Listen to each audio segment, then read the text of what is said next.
And a good day to you, Explorer Nation. John Lynskey, your ambassador for Alumni Affairs, here with Season 6, Episode 5 of Looking Back with Lynskey. We spent some time in the English department. We're moving to the math department today and couldn't have a better guest from the great class of 1991. 18 years an Explorer math teacher, department leader of math for 9 years. Guy does so many things. One of the most devoted teachers at this school. It's a pleasure to introduce Mr. Carlos Moro. Carlos, thanks for being here, brother. Thank you, John. How are you doing today? I'm great. It's a pleasure to be here. Yeah, here we are, man. This is awesome. So, Carlos, as usual, we like to talk about your path to Columbus, both as a student and as an educator, and everybody's got a different journey. So take us back. How did you end up at Columbus High School in the late 80s? That's a great question. I was a bit of a mess in middle school, and I was just in a bad place. My parents were in a divorce. I wasn't really focused, and my dad was not happy about that, and he knew I had a lot more potential. So, he remembered the Marist in Cuba. Okay. And he always talked to me about, the great education of the Marist. And he said, you're going to go to Columbus. And I got scared because I said, I don't even know if I could pass the test, Dad. So I worked really hard. It was the first time that I really focused, and my father was an integral part to that. I owe everything to him because he sat down with me, and he said, we're going to do this. And he made me do the math. He made me learn how to read again, believe it or not. I know it's crazy, but, I was a mess. And he really took time to focus with me, and I took time to focus on myself, and I got way better very quickly. And I did get in. I passed. I didn't get into honors classes at first. I started as just phase 3 back then, college accelerated, and I loved it, though. I flourished here. It was very difficult for me the first year. I remember getting a D in my biology class with Miss Diaz. And my father, I'll never forget, my father took me out for ice cream. And I said, wow, I'm going to get ice cream for a D. This is awesome. So we go to Baskin Robbins, and my favorite flavor was Rocky Road. Okay. So I go, okay, that Rocky Road, and he says to me, do you want a waffle cone? And I'm looking like, a waffle cone? I usually get sugar cones. Waffle cone is great. I said, yeah, I want a waffle cone, Dad. So he gives me the waffle cone, and I'm about to eat my ice cream. And he goes, before you eat that ice cream, though, know that if you don't get an education, you're never going to buy your son one. Whoa. And I said, How about that? wow. And it really resonated with me. And I started crying. I'll never forget, because I felt ashamed, because I wasn't doing my part. I wasn't giving 100%. And that's it. That changed it all. I started studying, I started focusing, I started paying attention, I started doing my work, and I started flourishing. The teachers started noticing. I started getting advanced to honors. And by my senior year, I was in honors pre-calculus, I was in honors physics, I was in honors English. Very proud of myself. And from there, I got into UF. I graduated in the top 5% of UF. I was just a dedicated student. And then from there, I went off to the business world. And I thought I was going to make my millions in the business world. And I did not like the business world one bit. It wasn't fulfilling me. It was giving me money, but not fulfilling me. I was a credit manager at a major corporation for a flour distributor. And they were bought out by Dole, the company Dole. Mm-hmm. And I knew that I was the low man on the totem pole. And now we had all these other people coming in from these different companies, and I was probably going to get, the axe. And sure enough, I got laid off. So I said, oh boy, what do I got to do? Let me go and become a substitute teacher. So let me ask you. Yes. You went into the business world, but had education ever crossed your mind? It's funny. I should have said that first. I went thinking to be a teacher in college. Okay. I started on the education path, and then I met my college sweetheart. Okay. And my college sweetheart's father convinced me that teaching was not going to be lucrative for a family. And I started thinking about that, and he was very well-to-do, and I looked up to them, and I admired him, and I said, maybe you're right. Maybe I should go into business to make more money, to provide a better life for my family. So I went the business route. I stopped midway through my education courses, and I switched to economics.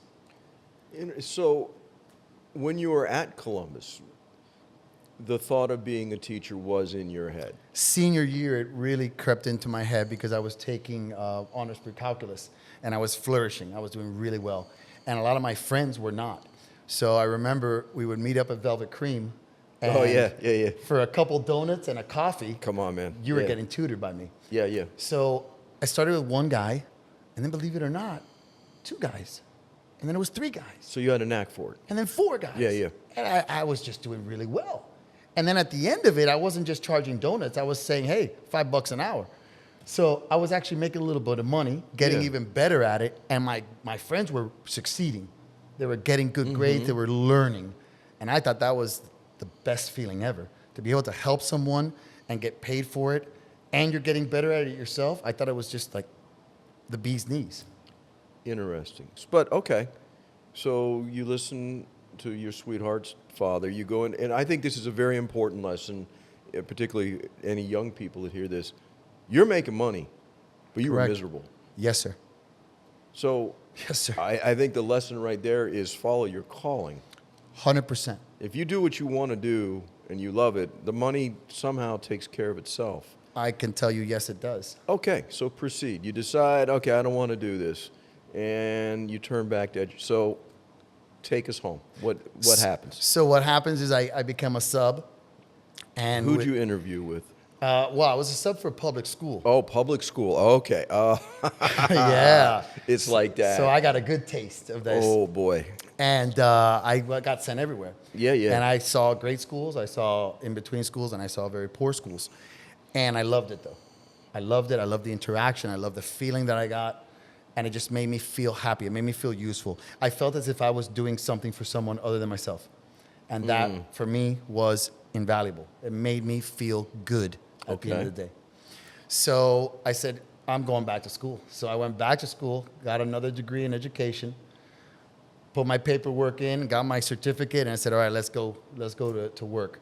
I was already kind of in the public school system, so I went to Liberty City. I got called by Brownsville Middle School. Okay. Did a year there, and then wasn't very happy there. Yeah. It was very, very rough circumstances, but, that's where I was. And then I saw an ad in the paper back in the days of When there newspapers. were It newspapers, was, yes, it's a of course. pretty cool thing, guys. They had written stuff on paper. It's pretty cool. Pictures, yeah. So I see an ad for a school, Riviera Prep. Yeah. And I apply, and I'm there for 9 years.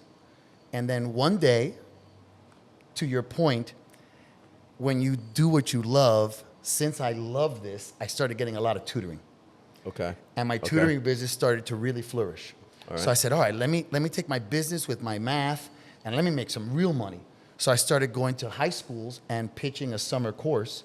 And of course, the first high school I thought of, my alma mater, Columbus. So I come to Columbus, and I interview with Pat Call. Okay. And we're talking about the program, and she's very happy about it. And she's like, oh, this is really good, Carlos. But, we already have this already in place here. And I said, oh, that's understandable, but I just wanted to let you know that I'm offering it too. So she was very interested in me, though, and she said, let me keep your resume, and, we'll let you know what happens down the line. Okay. 2 weeks later, I get a call from Brother Pat. And Brother Pat says, hi, Carlos, this is Brother Pat from Columbus. Would you like to work here? And I said, excuse me? What do you? I didn't apply for a job. He goes, no, I know, but I was sifting through resumes in Pat Call's office, and yours came to my attention. And you had not met Brother Pat. I had not met Brother Pat yet. I didn't know the pleasure that I was about to endure. What year And was this, Carlos? This was, let's do 2000. You're a math guy. Come on. 2007. Okay. 2007. So it was that last year, 2007, 2008 year. Yeah. So I come in and I interview with Pat and Marty Ramsfoyle. You weren't dean yet, so you weren't there. Chris McKeon was there, and Pat Call. And it was great. It was a great interview, and they offered me the job, and then I had a conundrum, right? I said, I got a job already, now Columbus is offering me a job. Columbus. So I said, oh man, I got to go home. And I said, it's a no-brainer. I got to go to Columbus. So I came here, and God, thank you. 18 years later, I'm still here and happy. Yeah, clearly. I mean, and I don't have to blow smoke, because anybody that's seen you teach knows this. Your passion for teaching is off the chain. Thank and you. it still is all these years later. Listen, it's one thing to teach history and make it interesting and exciting. If you can't teach history, you can't teach. I'm serious when I say that. I've always admired the people in the sciences, in the math, because, okay, you know, Dien Bien Phu, anybody can make that interesting. You know, letters and numbers together and all that stuff. You could sell ice to Eskimos. You could. And where does that passion come from? That's a great question. And, you know, it was from my failures. That's where the passion comes from. Expand on that. I want people to be better than me. I see the weaknesses sometimes that I had in myself and other students, and I want to get rid of that for them. I want them to look at themselves in the mirror and be happy with who they are. I don't want them to limit themselves, to belittle themselves, to think that they're not worthy of doing something. I'm proof that you don't have to be that intelligent to get far in places. You just got to have a lot of heart. And that, I think, is what resonates the most with my kids. Because, you know, like I tell my students, I promise you, when you're 35, you're not going to be sitting with your wife and say, honey, let's investigate the Pythagorean theorem. You're never going to do that. However, you may tell your wife the story of when you were failing in my class and I took you aside and I said, come meet me every day at 7 in the morning. We're going to get this. And then that student coming in the morning, I get chills. And then that student going from a 42 to a 67 and being like, hey, you just went up. And then to a 78, and then to an 82. And just that growth and the feeling and the smiles. Oh my God, the smiles. Moro, I did it. That's it for me. That's everything for me. That's what drives me. That right there. Yeah, I'm not going to disagree with that at all. How long did it take you to feel comfortable here? I mean, because you came in here as an experienced teacher, which makes a difference. Sure. You know, particularly in the public school system. So how long before you found your groove here? I'd say about year 3 was really when I said, okay, I'm surfing now. Yeah. Year 1 and 2, I was in the surf. Yeah. But it was choppy, and I didn't really know how to navigate very well yet. And, you know, Columbus has evolved a lot. You know, now we have a lot of programs for the new teachers to really, you know, blossom and to get support. Yeah. And, you know, no knock on us. It's just the way it was back then. It was like, here's your book, there's your classroom, have fun. Sink or swim. Yeah, and sink or swim. So luckily, that passion, thank God I have it inside of me, so that came from day one. But learning how to navigate and use that passion here properly, that took a few years. But once I figured it out, it was smooth sailing from there, to me. Yeah, I mean, again, everybody's journey is different. Do you prefer teaching younger kids or older kids? Because again, everybody's different. I've done every year. Yeah. And I got to say, I do like my freshmen. Why? Because I have the last chance I think we got to mold them. I think it's the last chance we've got to really show them what hard work can do for them. You see, you know, and that's a great and interesting answer, because everybody is different. Because, as you know, I hate freshmen. If I had taught freshmen, I would have been fired in 5 minutes.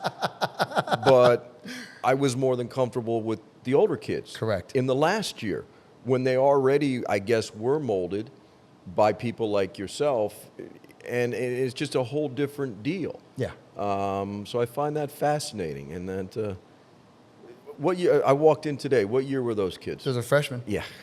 Those are my freshmen. Yeah. You do some molding, bro. Oh, I do. You I do. try.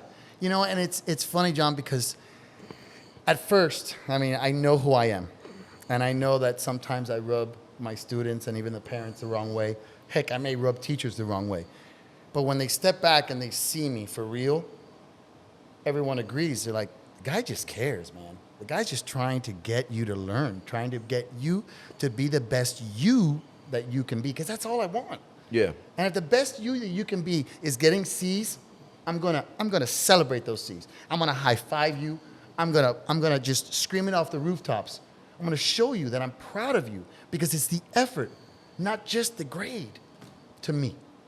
And I think that's why kids come back to me and they say, hey, Moro, thank you. Yeah, and that's what we're here for. That's the Marist mission. And Amen. You're right. They're not going to remember that stuff later in life. But, you know, if they can balance their finances and understand that, and interest rates and all that other stuff, okay, good enough. And they know how to work hard. That's the key. You know, and that is the most important thing. To me, I think so as well. You spent almost a decade as a department leader. Yes. A lot of people don't really understand how tough that job is, because you're dealing with the administration in a certain way, and you're dealing with, you know, a group of 8 to 10 teachers, and not everybody sees things a certain way. And how did you negotiate those waters? I mean, a decade of doing that's a good tenure. It's hard. I'm not gonna lie. I just tried to put myself in everybody's shoes. Okay? And I knew that when I was gonna say something, I had teachers that were there for 3 years, and I had teachers that were here for 33 years.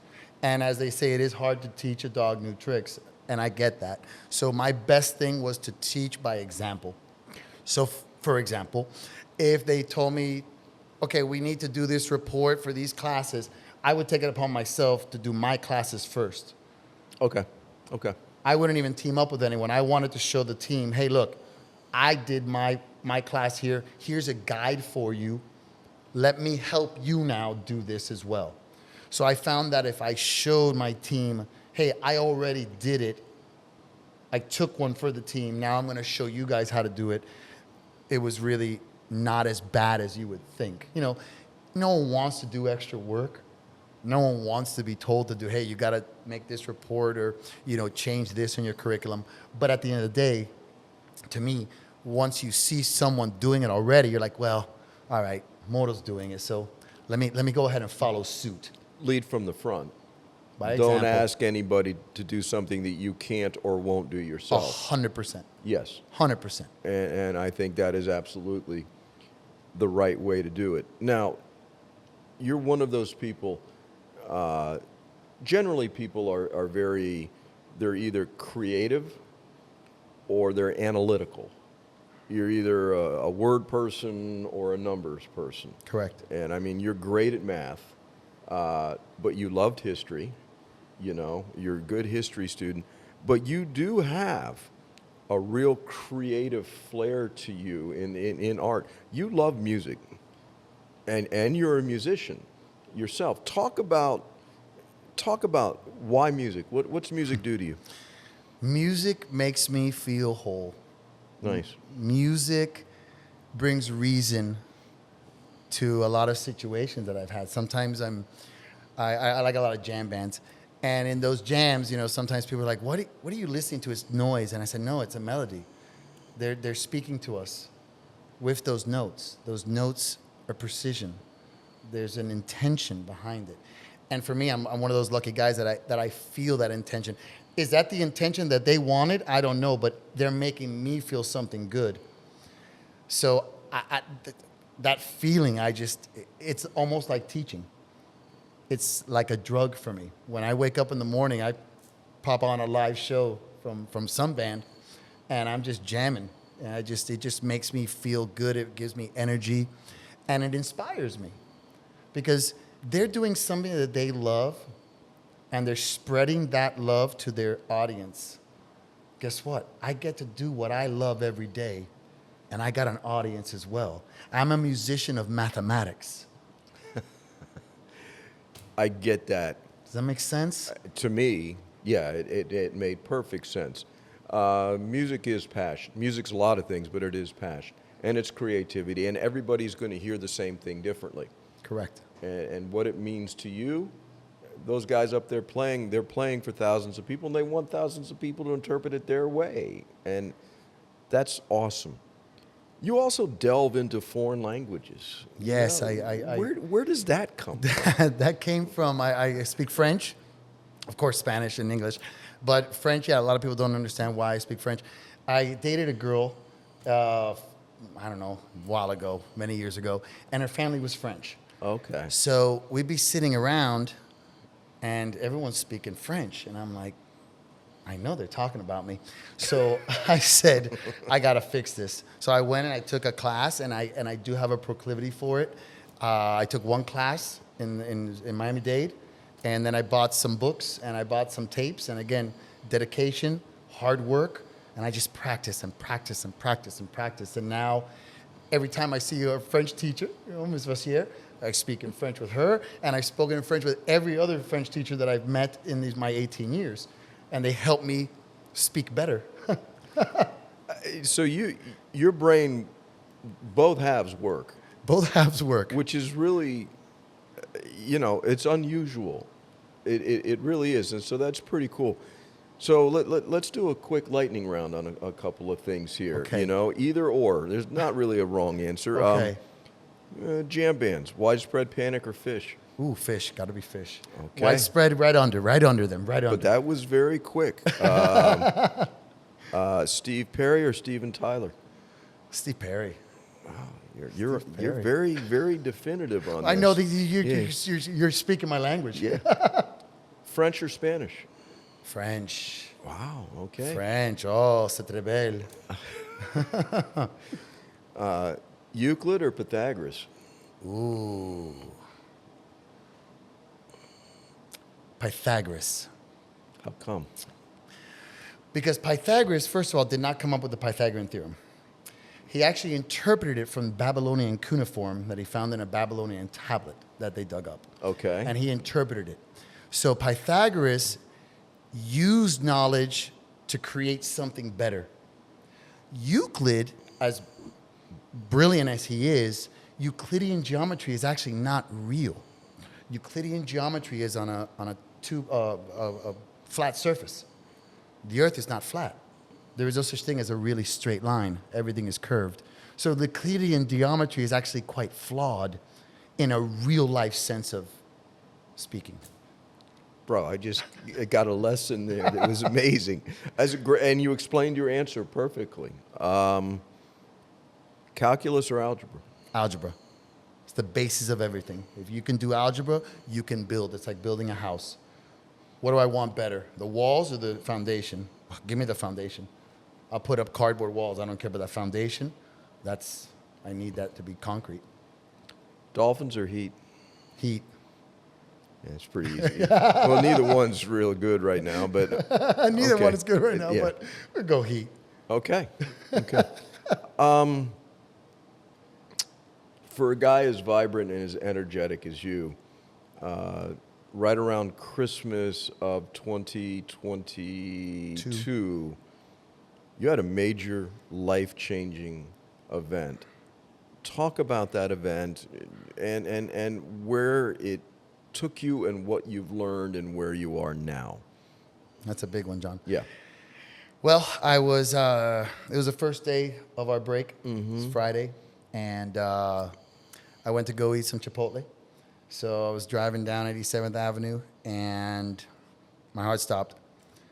I didn't know this until 8 days later when I woke up, but Gonzo, remember Gonzo? Yeah. He is a firefighter. That's His- right. Yes, yeah, he is. His Yeah. partner has a wife, Samantha. We're going to talk about Samantha in a second, but just keep Gonzo and his partner. All right. So I crashed into a tree, and obviously I was not there.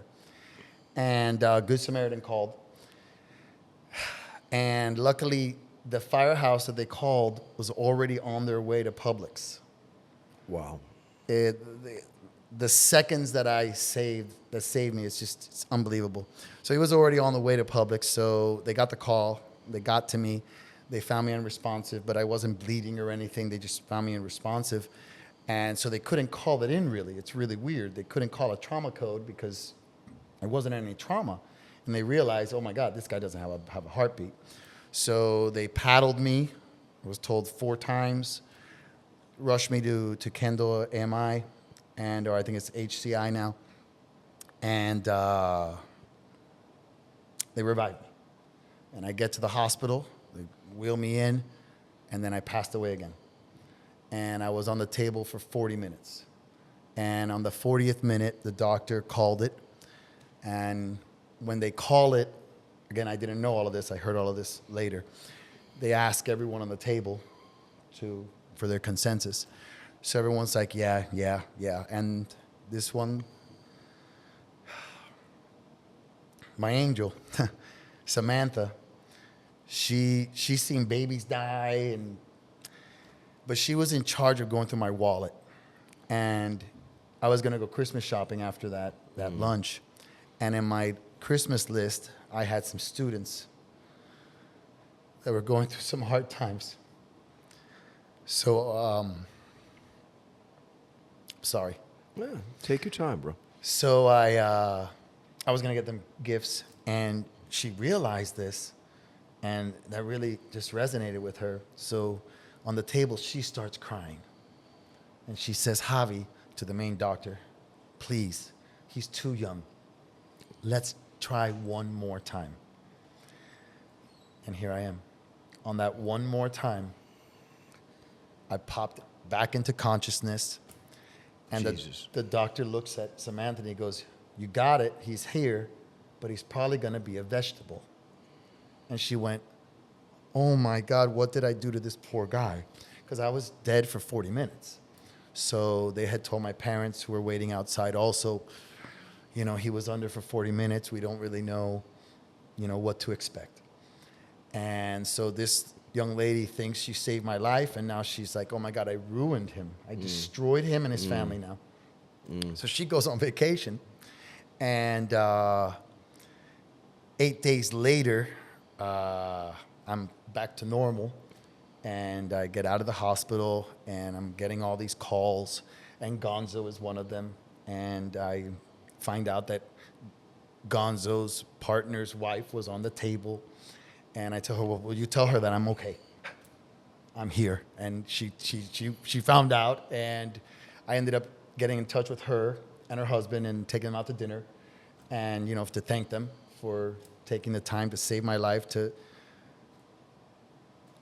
say wait for me. And it was amazing. It was amazing that someone had thought to save me. Yeah, she's my angel. The circumstances and the situations and the way everything lined up, do you think of that Good Samaritan who you'll never know who that person was? Every day of my life. And I wish I knew. I wish I had, a recollection of what happened. I wish I knew, because they deserve a hug too. Well, at the same time, it's how you live your life afterwards. Gonzo and Samantha and everything else. What does it feel like to get literally a second chance at life? A lot of pressure. In what way? I got to do better. Okay. I got to make it worth it. I got to earn this. Got to earn it, yeah. I was given a chance that, that year, Patrick Baker passed away that year. Yeah. That Christmas. Yeah. And I ask myself often,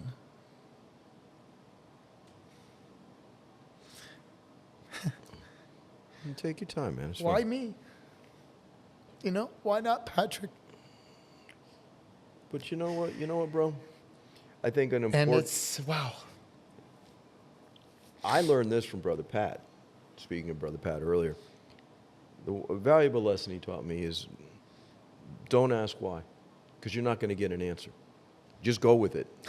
That's what I have to do. And you literally have gone with it. You were back to work Tell that story. Do you want me to say it the real way? People can figure it out. Okay. So I couldn't drive. Well, first of all, I was in the hospital from the 23rd to the 31st. And then they put a defibrillator in me because they couldn't figure out why this happened. Yeah. They didn't know my arteries were clean. Everything was great. They're like, I don't know what happened. So they put a defibrillator in me. And then a day after that, I go home. I had a week to repose at home. And then I went right back to work. I didn't take a single day off. And I walk in, and my dad dropped me off. My car was totaled, and I wasn't cleared to drive yet. Yeah. My ribs were still broken. And they didn't even have my backpack on because it hurt so much. I had a little case. And you were the first person I saw. And at first, you're a very busy man. And at first you're like, hey, bro. And then you stopped. I'll never forget. And you went, oh, like I could see it. Oh, that's Carlos. And you came down the stairs. I'll never forget, John. And you're like, oh my God, are you okay? And you gave me a hug and you go, what are you doing here? And, the answer is I needed to be home, John. I needed to come here to heal for real. When I said what I said, it was said with love and concern. Oh, yeah. But also an understanding that if you were going to heal, you had to get off your butt and get back to work. Amen. And that's why I didn't tell you to go home. Right. Because I get it. I get it. And, and you hit the ground. No one could believe it until they said, yeah, well, that's Carlos. How did the students respond to you Oh, coming my back? goodness. Yeah, It was just a resounding amount of love. Just a bunch of people just wanted to hug me. Moro, we were praying for you. Moro, I thought you were dead. Moro, I'm so glad you're back. Oh my God, Moro, Moro, Moro, Moro. So much love, such an influx of love. And immediately I knew I had done the right thing to come back to work, because that love is what helped heal me. Because I was still broken, literally. And that love healed me. And I do remember a funny thing. So we're back in it, right? And I go right to teaching. Yeah. I have my little la la la la la la. Thank you. And then, all right, guys. Hey, we're here to teach. Yeah. Let's go. We're here to work. So I say, take out your Christmas packets. And one of the boys says, "Oh, sir, I was sick, so I didn't do it." And I looked at him and I said, "Young man, I died twice and I'm here, so you better get it done." And the whole class was like, "Yeah, man, what are you doing, bro? What's going on, bro? How could you say that tomorrow?" It was hilarious.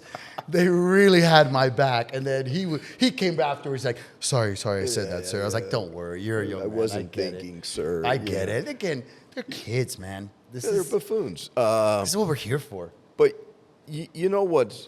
And I guess it could be like this at other places, but I think particularly here, there's a tacit understanding between our students and our teachers that, yeah, we're the teachers and you're the students, but one day you're going to be adults, and I guess what I'm trying to say is we're all in this together.